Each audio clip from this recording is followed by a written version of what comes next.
We spent a lot of time talking about the various techniques, philosophies, mindset, etc., about radical accountability. There's been a lot of articles in the past, and if you haven't read them, feel free to go back and find them in the blogs that really dig into how to create a culture where everybody willingly does what they need to do when they need to do it with accuracy. The questions come up, which is how effective can this be? So I want to share with you a case study, real life engagement I just finished with a very satisfied client of mine, and they've really seen some amazing results. And it's worth pointing out the value of getting people to do their jobs, not just willingly, but willingly and accurately. The value of people looking at themselves when things go awry. And I will tell you with this client, I've been working with them for about 18 months, and it didn't always go smoothly. We had our share of speed bumps. We had problems come up, and even this week, just as we're ending the engagement, right, a new problem was encountered, and that's okay. It's not about perfection. The pursuit of perfection, that's fine, but the desire or perfection as the standard by which you measure your success, it's unattainable. So if you're always looking to say, have I achieved perfection? The answer is always going to be no. And if the answer is always no, you're never going to be satisfied. And one of the keys to creating radical accountability is we need to be able to celebrate our wins. Success begets success. And as my coach, a mentor, a good friend of mine, Michelle Villalobos, frequently says, energy precedes outcome. And so when we celebrate and we have the energetic of this was a win, then we create more of that. So while we're after perfection, we're never going to always achieve it, but we can still achieve some amazing results. And this is a great example. So my client is a digital marketing agency. They specialize in a specific niche, in a specific industry, and that's it. They don't work outside. They've tried it, but they really got good at this one industry. And I was approached, well, probably 2 years ago when I was approached by them. And it took a little bit of time for us to come to an agreement and start working together. And in April of 2023, we started working together. And the reason they wanted to work with me is they were constantly repeating the same mistakes. They had some solid processes in place, some really good processes to create great results for their clients. So they were achieving rankings that their peers weren't achieving in SEO. They had a strong PPC program, pay-per-click, Google Ads program as well.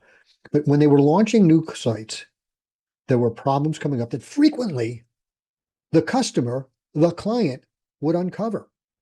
And this was problematic. And they didn't seem to learn from their mistakes. They were, what they say, those who are not learn from history are doomed to repeat it. And this was a real microcosm of just that. And so they were getting really, really frustrated. So we started working together. And the first thing I noticed is while they had some mechanics, it wasn't ubiquitous. And to this day, they're still developing new and new, right? What happens as you create mechanics is it starts revealing areas that require even more. So we put some processes in place. We moved their platform to one that's better suited for iteration and improvement, right? Instead of doing it, like, for example, a lot of people write down their processes in a doc, a Google Doc, a Word doc, something like that. But it's really hard then because you might show people how to do it, and then they stop referring to that document. So we were using a piece of software called ClickUp. It's a project management software. There's others out there, Asana. The what is not important. What is important is that these, and this is part of mechanics, right? These sort of software platforms allow you to iterate the process, because when you make the change in the process in the platform, the next time somebody goes to do that process and they have to go through the platform to do it, it's right there in front of them what the change is. So you don't have to promulgate it by sending out paper and doing big meetings, right? It comes out. So we got, and it took, it probably took 7 or 8 months to get everything fully developed in there to a starting point. In that time, we were also starting to work on mindset, getting people to understand why they're in business, the industry they serve, what good they do for that. And so everybody in the company became aware of how this particular industry, one, was being impacted by the economy. As you recall, 2023, wasn't a great economy. And this particular market was really adversely affected because they're influenced by national interest trends. And the bank, I will tell you, it is a real estate related industry. So mortgage rates, the rate of sale of households was affected by it. And their clients were affected by it. Well, their clients' industry was affected by it, but their clients were doing very, very well because of this. So, but making people aware of that, this is the impact that they were having on these people they didn't know by doing their job and doing their job well. We shored up our personnel so that people who are more in line with that, more in line with the philosophy is it's not acceptable for clients to uncover our mistakes. There's another mindset piece, understanding that mistakes are fine. Mistakes are how we learn and grow. Clients finding mistakes, not so much. And of course, getting management to then model that, to model accepting responsibility and being accountable for their own behaviors so that they could not tolerate that in others. In other words, when they own their mistakes and they expected their team members to own their mistakes. Before that, they were not being really conscious even of some of the mistakes they were making, some of the errors, some of the problems they were having, yet they were holding their team members or trying to hold team members accountable for their mistakes. And of course, what happens is, well, when you own your stuff, I'll own mine is the subtext that goes on. And so we started instilling that both in leadership, which then that's a trickle down. That goes right downhill. And when leadership does that, so do the team members. So now people are thinking about themselves, they're thinking about others, they're thinking about how their actions affect other people. And we put the processes in place that are memorialized so that people had to follow them, or at least the excuse of I didn't know was taken away. And this is still an ongoing process to this day. And I think that's important. It probably takes a good 4 or 5 years before it's really, really done. It's never finished because the environment around them is going to be changing constantly. And they're going to have to adapt and adopt new procedures as that happened. But one of the procedures they now have is the ability to do that and memorialize it. So it'll be much faster, much quicker. So what did the results look like because of this? Well, without going into the specific numbers, because although I haven't identified them, I don't think that would be really appropriate. Well, no, you know what? I can give some specific numbers. So this was a small company. This is a company that was doing, well,